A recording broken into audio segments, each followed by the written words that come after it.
Welcome all to Nottingham Let's Talk. I'm your host, Kimberly Pennant. Thanks for those that are tuned in and watching, and I really hope that you're well. Today my guest is here to share in her own words how knife crime has personally affected her. We're sharing her story in the hope that we can connect with the people of Nottingham. Zoe, welcome to the studio, and I'd like you to tell us why you're here. Basically, just because of the recent spates of knife crime in Nottingham, everything kind of seems to be rising. Knife crime just seems to be on the up.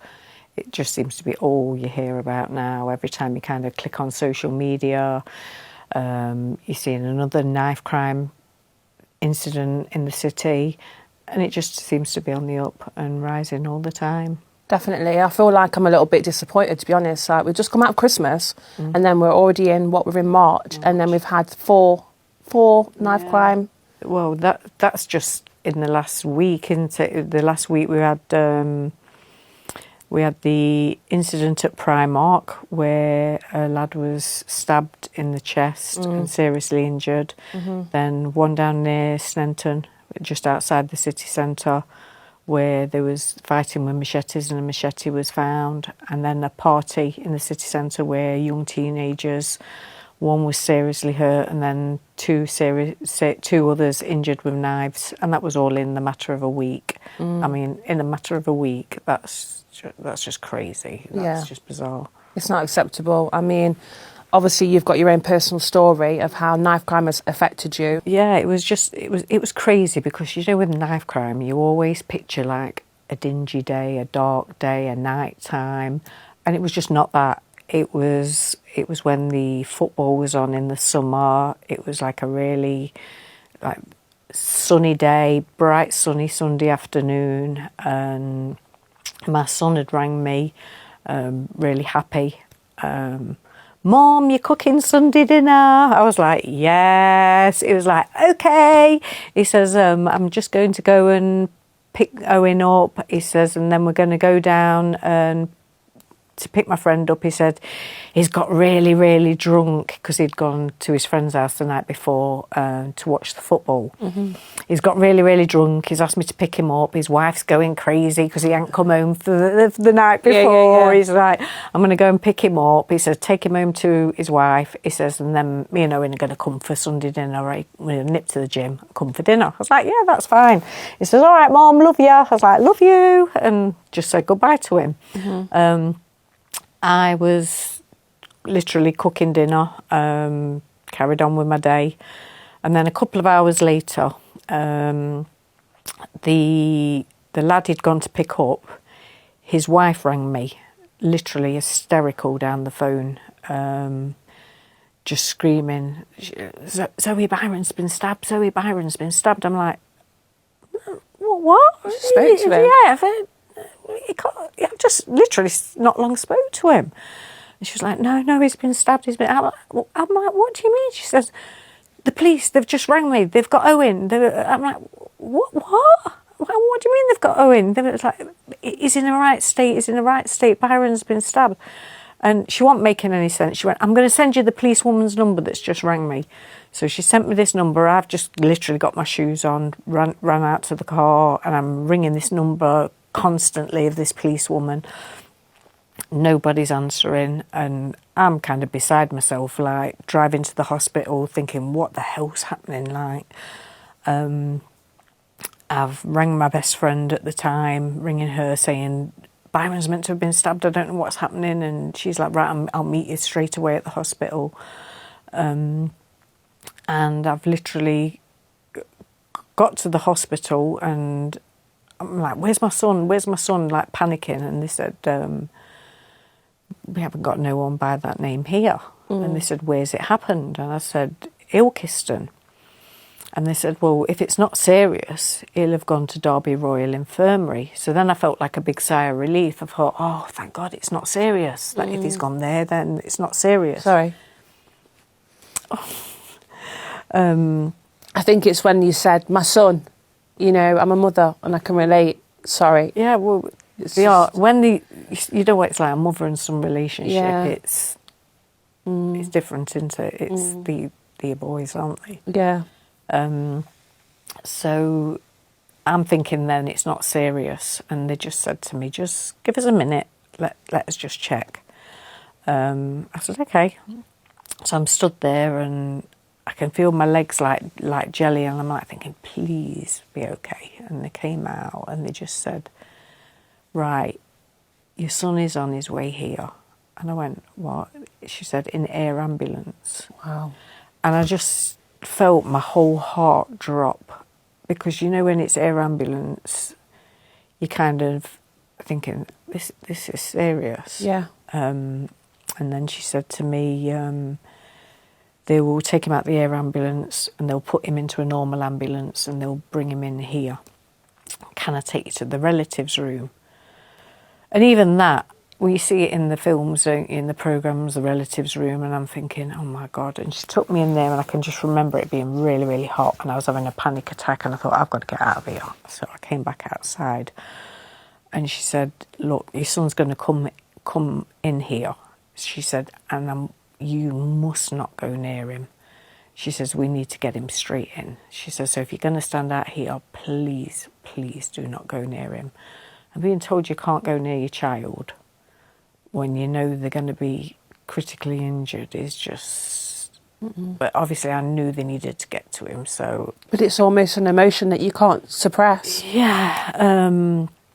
And by this time my friend had got there. We stood there, and then she said to us, right, this is his ambulance, please stand back. So me and my friend have stood back.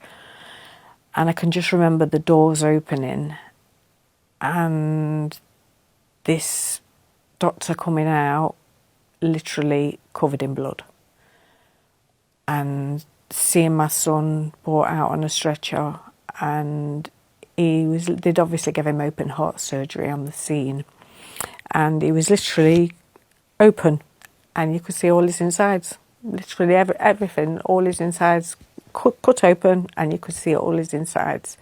And his eyes were rolled to the back of his head, and he was just whisked straight past me. And I can just remember hearing my friends say, if he's alive, it's a miracle.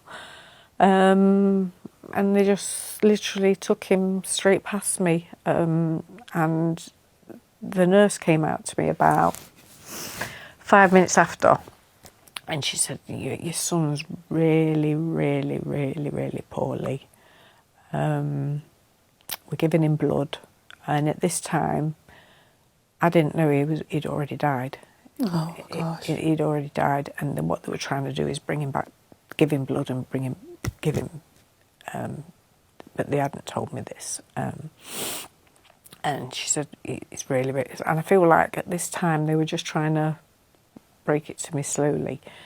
And they came out again and said the same thing. Your son's really, really poorly. And I just can remember saying to him, you cannot let him die. He's my only son. Like, he's my only son. You can't let him die. Please do anything you can. Like, please, he's so, so special. And then they went in again, come out again, said the same thing to me. I think it was 3 times they said that same thing to me about he's poorly.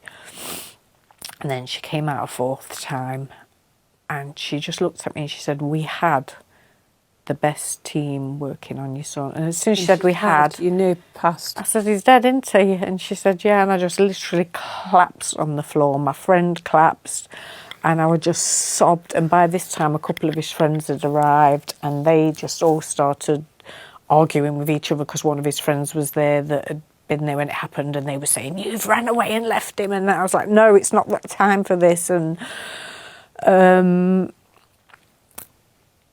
it was just as if, like, I just felt like my whole world had Shattered before yeah. you. And I just said, I need to see my son. And she said, you can't. And I was like, what? She says, he's a crime scene. I was like, so I can't even see my son? And she was like, no. She just looked at me and she went, you've got to go home. How can you just turn around and go home after all And of I that? was like, I need to see my son. And she said, you can't. And I was like, I need to see my baby. And she went, you just said to me, you can't. He's literally a crime scene. You cannot see him. And I just remember lying on the concrete and just sobbing and sobbing, and my friend just holding me in her arms. And I just cried and cried and cried, and I was just so lost. Like, to go there and see your son and then be told you've got to go home without him, without even seeing him, without touching him, without giving him a hug, without kissing him, without doing anything. And then my mum arrived. And my mum just said to me, like, come on, well, we need to go home. And my mum took me back to her house. And I can just remember we literally all sat there in silence. No one even spoke to each other. We just sat there in total silence. Shock. No one spoke, no one said anything. And I'll always remember as well, my little girl, at the time, I didn't even think, I was married at the time. And I can remember ringing my husband and not thinking. And he was actually taking my daughter to my mum's house in his car, and I didn't think, I started screaming, he's dead, he's dead, he's dead, down the phone. And he was on the loudspeaker, and my daughter was in the car, and that's how she heard her brother had died. And I just thought, you just don't think, do you? And like, for her to find out her little brother had died like that must have been like horrific for her as well. But you wouldn't have meant that. You were just in a state of shock and grief. And like I say, we went to my mum's, and then literally days I couldn't see him, and they took him to Leicester Royal Infirmary because they had to give him an autopsy. Because even though we know how he died, they still had to determine how he died. And I think it was 3 or 4 days before I was allowed to see him, and that was just to kind of identify him. And I went to see him, and literally just to see your child, like, I can't even explain it. Like, your baby that you've given birth to,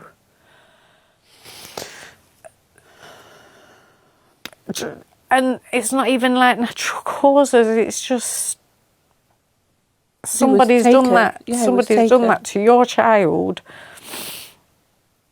that's healthy, that's meant to be coming to your house for dinner in the afternoon, and then it just that was, I had to identify him there. And then I didn't get him back for 8 weeks. Wow. And then when I did get him back, they told me not to see him. They said, we'd advise you don't see him now because he's too badly decomposed. So even when I got him back, I couldn't see him again. So I only got to see him like once because he was so badly decomposed, because they didn't embalm him, because obviously they had him for so long. And like, it's just horrific. Yeah, like I say, and like I say, for him to keep him so long and that kind of thing. And I found out, obviously, through the court case, what had happened that day. Because obviously it was going around my head like, what had happened? Why would anyone want to stab him? What's gone off? That day he'd only gone to pick somebody up. And it came out that there was 3 friends stayed in that flat. And one of the friends, who Byron didn't know, had had an argument with some of these guys the night before. They'd said he was looking through a window or looking through somebody's window or something the night before. And some argument had happened the night before. And when Byron had got to the flat to pick them up, they'd asked him for a lift to the shop. So Byron had given them a lift to the shop. And they'd come back from the shop, and there was a lad waiting for this Byron's friend's friend to beat him up, obviously. And he was stood there with a baseball bat.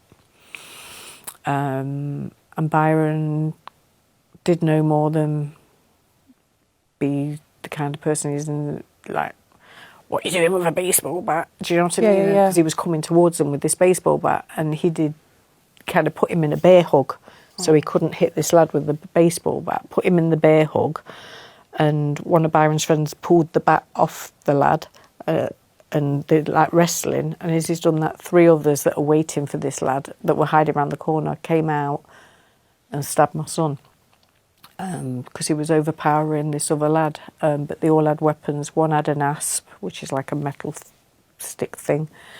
One had a baseball bat, one had a machete, and one had a kitchen knife. And he was killed through a stab wound to the heart. Oh, gosh. Which he managed to, after he was stabbed, he managed to kind of get away, jump over a fence and run down the road, and he was banging on doors for help, which an old man came out and helped him and called the ambulance and waited with him. But like you say, when it's in the heart, you literally don't stand a chance, which is what these kids don't realise now. People are, they're not even thinking. Mm-mm. I mean, you've got archeries. I've spoke to children at the school I work at, and I always say to them, you know, you've got arteries all over your body, and they're like, what? They don't even Major realise. arteries, Yeah, I mean, I've spoke to so many mums that have lost children through knife crime, and some have been stabbed in the leg. There was one, I think it was his arm or his hand, and he died 3 days after. Oh, my goodness. Being stabbed in his arm or his hand, I think it was. And like when I'm talking to the kids, they're like, what? Really? I'm like, yeah, you've got major arteries all over your body. All through your body, yeah.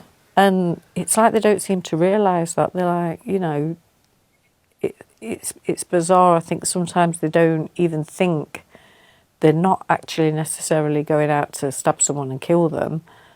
But the fact is that one little stab somewhere Can kill you. Can actually take a life. kill you and take a life. And they don't realise the devastation it can cause. Like, I was married for 15 years. And now, through all what's gone off, I'm now divorced. Yeah. And people don't realise that all these things... Collateral damage that comes from one stupid... My daughter is struggling, and she's 14 now, and she seemed to deal with it really well at the time, but now she's struggling massively with it. My oldest daughter, who's 31, she's 3.5 years down the line having to have counselling now. And people don't realise how massively it affects you. I seem to be like, okay, when I'm at work, like bubbly, happy, and then I had a week off work the other week, half term off work, and I didn't get out of bed most of the week. I was really, really down and low because I wanted my routine, and I was at home and I had nothing. I just couldn't focus because I was thinking too much. Yeah, you had room to think. And because I was out of my normal routine, my head kind of went. And people don't realise like what kind of impact it has, like massively. Because I'm very good at putting on the front. Because I've always been. I'm very bubbly, outgoing, quite an outgoing person, and I'm quite good at putting on the front and being that outgoing, loud, funny person. But people don't realise what it's like when you kind of shut that door and you're on your own and you do kind of let it all out, because you can't be that person all the time. Well, a piece of you's gone, hasn't it? A piece of you that was locked away with your son has now been taken. And like I say, we had the most amazing relationship. Like, he would literally... We were like best friends. He used to tell me everything. His friends even used to just laugh and like he'd come in with the most wildest stories, and he'd say, "Oh, Mum, guess what I did? I've done this, I've done..." And his friends would go, "Why are you telling your mum that?" I'd never tell my mum that. He was like, "Your mum was my best friend. I tell my mum everything." And he literally did. Like, just things that you wouldn't... Like, some of the things he'd ring me up when I used to work in an office, and he'd ring me up and he'd tell me things. I'd say to them, "Do you know what he's just told me?" And they'd go, "What?" And they'd be absolutely creasing. They'd go, "Oh my God, I'd never tell my mum that." And I'd be like, "He's crazy. He's absolutely crazy." And he'd just literally talk to me about anything, any problems he had, like literally anything. And we just had the closest relationship. I mean, I can remember when he had a job, and my husband used to go, He literally did. He was like, as if you're doing that. He'd come to my house at night and I'd do my packed lunch for work in the morning. I'd go, take that to work. I was so bad with him. And like, if he didn't come for dinner that night, I would literally get him extras, put it in the freezer, and then when he come, I'd go, I've done all these dinners for you, take them home with you, because he had his own little flat up the road from me. Oh. And like I say, he was just my baby. He was literally my baby. But, yeah, so... And like I say, since then, I've just kind of gone into... I've changed my whole job. My whole job's changed. Like I say, I was in an office for 8-9 years in construction training. Oh, wow. Yeah. Okay. Totally changed my job. And now you're working at a provision? Yeah, working at an alternative provision with kids that have been taken out of mainstream school, which I absolutely love. I love them kids give me Bet you never get a boring life. day at work. Oh, I don't. No. I don't. The kids are crazy, but honestly, them kids give me life. Yeah. Them kids give me life. I absolutely love them kids that I work with. Honestly, but like I say, as much as I'm there for them kids, they're there for me as well. Do you know what I mean? Yeah. But it's crazy, but I feel like I can educate them as well on... And do you share? Are you all right to share some of your story with them? I do. I share my stories massively because I just think they need educating about knife crime. And when you talk to them, they'll even say to you, they'll be very honest with me and say, they'll say, I know more kids that carry knives than don't. And I'm like, seriously? And they'll say, yeah. They'll say, even posh kids that you don't even think would carry them. I'm like, really? Yeah. And they said, yeah, but it's because people think that, other people are carrying them. So they're carrying them because they think they're carrying them. And in reality, no one wants to carry them. Yeah. And I'm like, that is just wild. Like, it's crazy. And... like I said, the police are saying statistics are coming down, but I don't really believe they are because I know children are actually, when they're getting stab wounds, they're stitching themselves up. They're not even going to hospital. They've told me themselves, we are getting stitched up ourselves, or going to girls to get them to stitch us up. That's diabolical, isn't it? I even know kids that have been to vets to get stitched up. No way.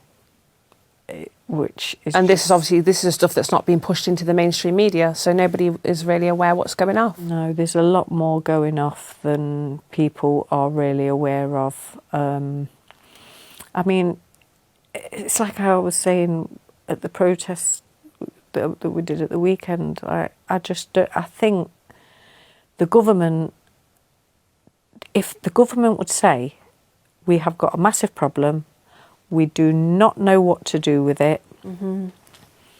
And speak to the public. Say to the public, what can we do? What can we do collectively? What can we do? Ask people for On a personal level. Yeah, like, 100%. What can we do? What can we ask the public? What do you think needs to be done? Yeah. What do you think needs to be done for us to solve the problem of knife crime, because we have got an issue? But I don't believe the government dares to admit they've got a problem. No. And that's the thing. It's like a child, when they're in trouble, they won't admit that they've done something wrong. And even as adults, you do something wrong, you don't like to admit it, do we? No. We don't. When we do something wrong, we don't admit it. Yeah. I haven't done nothing wrong, And it's the same with the government, I think. They don't want to admit they've got a problem. Take accountability. Yeah. They don't want to to admit they've got a problem. And because they don't want to admit they've got a problem, they bury their head in the sand. Yeah. Because they don't know what to do. I don't know what the answer is. I don't know what needs to be done. Massively, I don't know what needs to be done. Sometimes I think it goes back to old school values. When you look at our grandparents, when families used to stay together, Yeah. when it was Mum stayed at home and didn't go to work. Dad went out to work, and Mum was always there for the children. Families didn't really split up.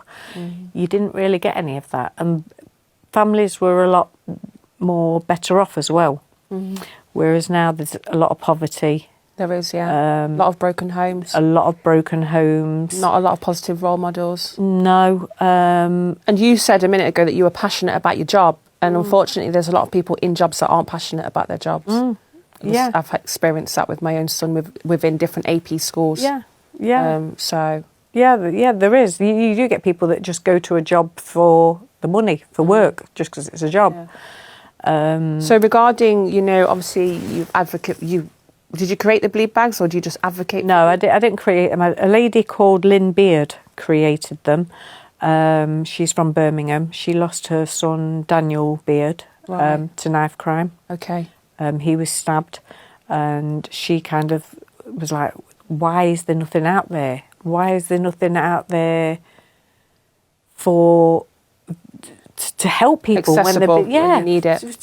For people that have been stabbed. And that's when she came up with this idea of, because in the army there is certain pieces of equipment that you can be used for if people are shot. Okay. There's one, it's like a clotting bandage, where if you've been shot, you kind of can push the bandage inside the wound, and it's got like a clotting agent. Okay, right. Which is one of the things that's in the bleed kit. Okay. And you push it inside the wound, and it's got a clotting agent to stem the bleed. There's also a chest seal in there for a chest wound that stops the air going in and out, which also stems the bleed. There's also things like tourniquets, so if you're stabbed in the arm or the leg, you can put a tourniquet on. And they're not just for stab wounds, it can be for car accidents, it could be a workplace injury, it could be someone falling, hitting the head on the curb. There's all sorts in there.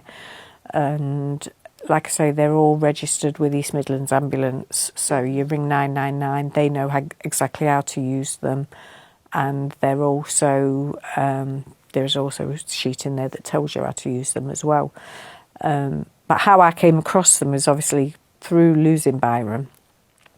I went straight on the internet like, oh my God, what could I have done as a mum? What could I have done different to save it? What could I have done? Why does this happen? And why isn't there anything out there to stop this? And that's when I kind of came across them on the internet. I was like, oh, what's these? Bleed kits? I've never heard of these. It's a shame, isn't it? You had to experience something so tragic to then open your eyes to what's and I thought, out there. God, like, why aren't these everywhere? Like defibrillators. I wouldn't have known about them until you mentioned them. Yeah, I thought, why aren't these everywhere, like defibrillators? Because maybe if one of these was available or nearby, someone could have used this to stem the bleed until the ambulance got there, because that's what they're literally for. Because once you don't die from a stab wound, you die from the loss of blood. So if you can stem the bleed till the ambulance gets there, then you've got more chance of survival.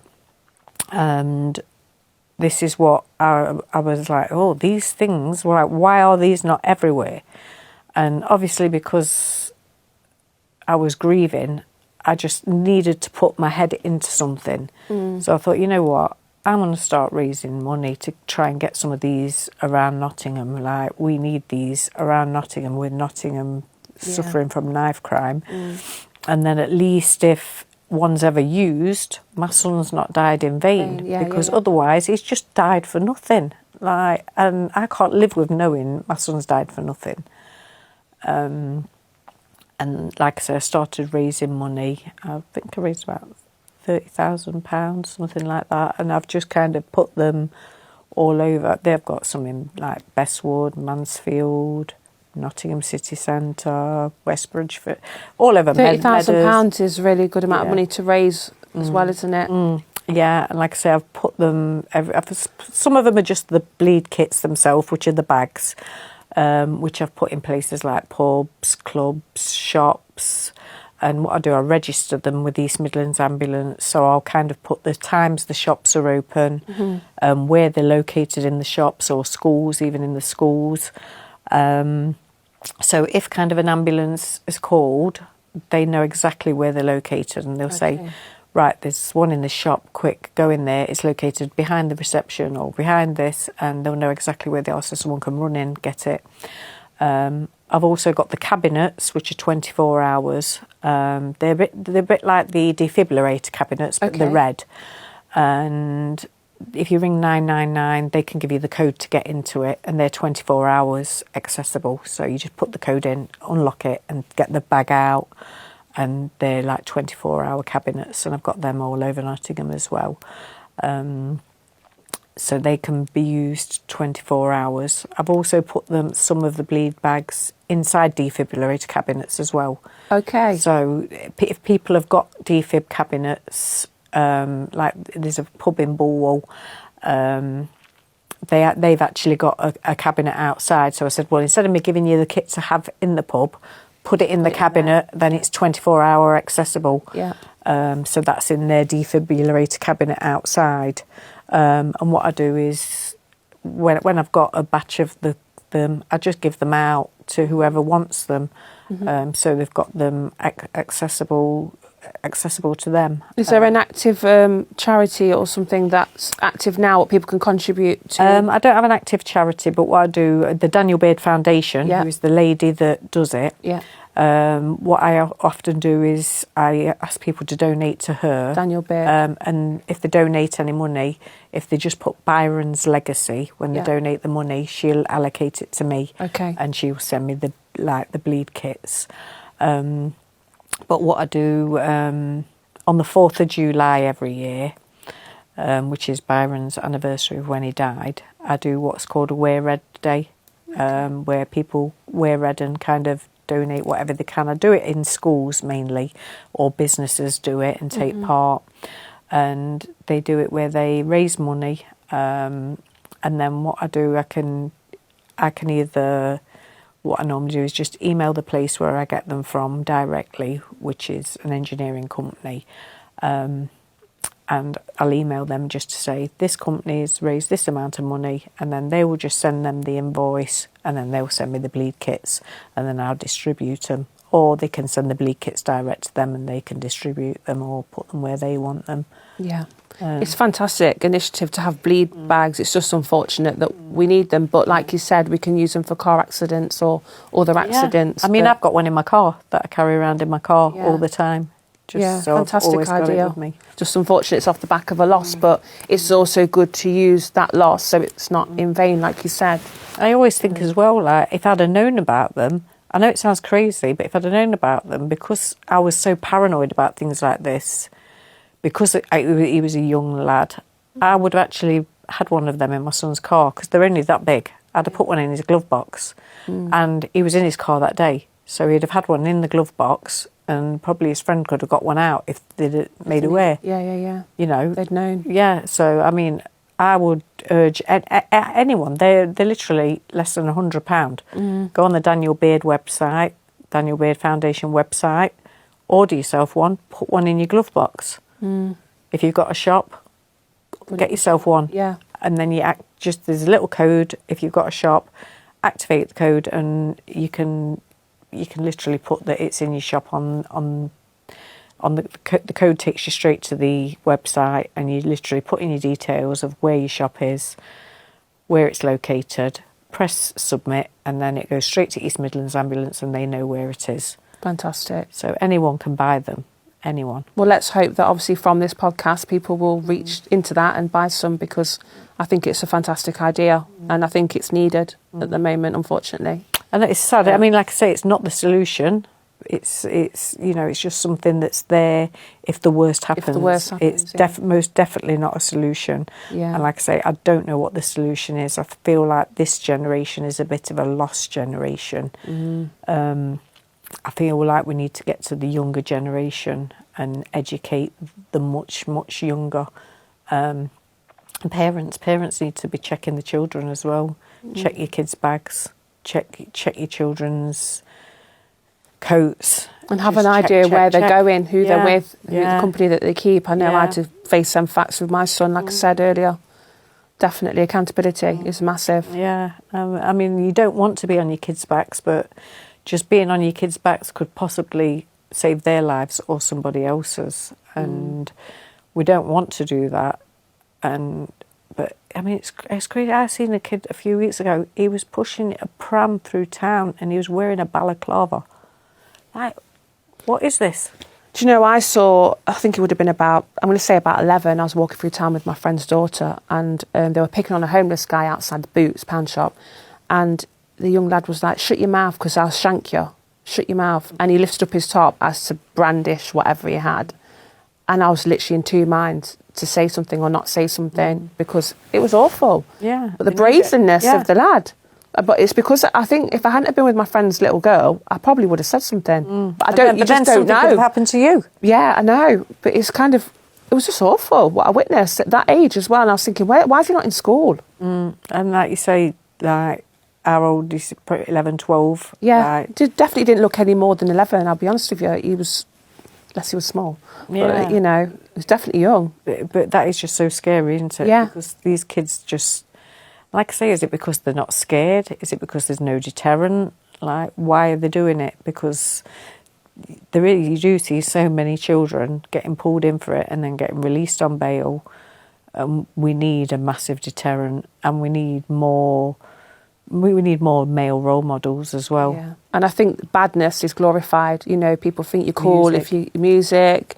Definitely, it's definitely glorified. Yeah. You're a nerd, aren't you, if you do well at school and you keep your head in your books? Yeah, but that's what you need to be, because at the end of the day, what is going to happen? What future have you got by being a roadman? At the end of the day, it's going to end two ways, isn't it?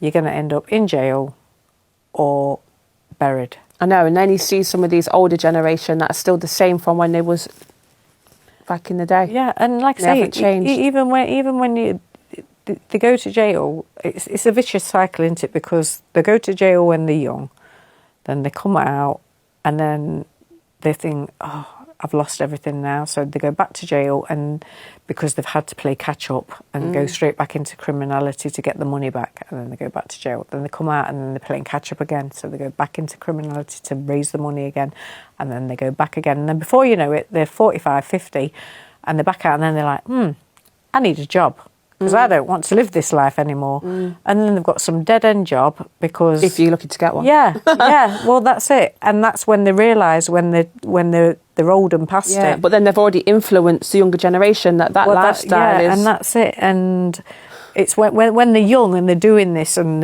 road thing, and they've got money, and they're there laughing at the friends that have gone to work and the nerds that aren't on much money, and they're probably working in McDonald's and haven't got a lot. But then when they're 50... and they've got their dead-end job, that guy that they were laughing at is now in his big house with his nice car, with his wife, never watched over his back, had nice holidays, always been out, always been having his nice holidays, and never worked. Do you know what I mean? And who's the winner in the end? So moral of the story, work hard, keep your head in your books, people. Definitely. 100%. But well, we've got one question, I think, from a lady off TikTok wants to ask you. Well, she says, my heart goes out to her. How does one heal from the effects of losing a loved one, especially when that life's been taken away? How do you move on in life? Thanks, Ellie. Good question. I don't feel like you ever really, really heal or move on. You have to try. Part of you will never, ever, ever heal. But moving on, I've got two other children. I've got a 31-year-old daughter and a 14-year-old daughter and a granddaughter. And you have to stay strong for them. You've got to stay strong for them. And also, I feel that I was always that happy, bubbly, outgoing mum, and I think one thing my son hated to see me cry, hated it. And I think if he could see me broken, it'd break him. And I think, you know what, I need to be that powerful, strong woman that I always was while he was alive, and I need to do that for him. Do you know what I mean? I need to keep going for him, to make him proud. In whether there is something, I pray there is, and whether there is a God or isn't a God, I don't know. But I'm very much on the fence with that. I want to believe there is. And I just think if there is, and if he is there watching, I want him to be up there going, yeah, that's my mum. That's my mum. That's my mum. Yeah. And that's what keeps me going. And also the fact that I think one day, I just hope that one day I'm going to see him again. And I just live in that hope that one day I'm going to see him again. Yeah, stay in that hope. Well, I think there was just one thing that I wanted to say, which was at the protest. Really good job, by the way, organising that with multiple organisers. You mentioned that one of his friends were there. Yeah, which I thought was quite powerful because you said, you know, friends do disperse over time. Yeah, they do. But that one guy, I think his friend Sky. Yeah, his friend Sky was there, which the same name as my daughter, funnily enough. Yeah. But yeah, I thought that was really, really, really lovely that his friend came and kind of. And I didn't even know he was coming. I literally was talking and looked over and spotted him, and I thought, oh, like he didn't even tell me he was coming. He was just there, and I just thought that is so, so lovely. Yeah. And he always, every time I have an event, like when I go at his anniversaries or his birthday, he's always the one that's there at his grave as well, and he always shows up, which I thought was lovely. Big respect to that. Yeah, definitely. Yeah, massive. Well, thanks Zoe for coming and obviously sharing your story. Is there any last things you want to say to anybody? No. Well, thanks so much for coming, because I know that it's a very, very difficult thing to do, but I'm hoping that in sharing this, you know, there'll be somebody watching that can relate to you in a positive way, or it might change the thoughts process of people that we're going to think about going out there. So thank you. Thank you very much. So yeah, thanks guys for tuning in, and like I say, if you've been affected by this, please reach out. Is that okay to reach out to Zoe on Facebook? You can contact me on Nottingham Let's Talk, and I can pass on any messages if you can't find Zoe directly. And what was the organisation of the bleed bags again? The Daniel Beard Foundation. The Daniel Beard Foundation. Check that one out as well, and if you can donate something, that would be fantastic. Like and subscribe as well for more content. And have a blessed week, guys. I'll catch you again soon. The spot where the legends play. Yes, we're united in the streets with pride. The city's alive, man. The city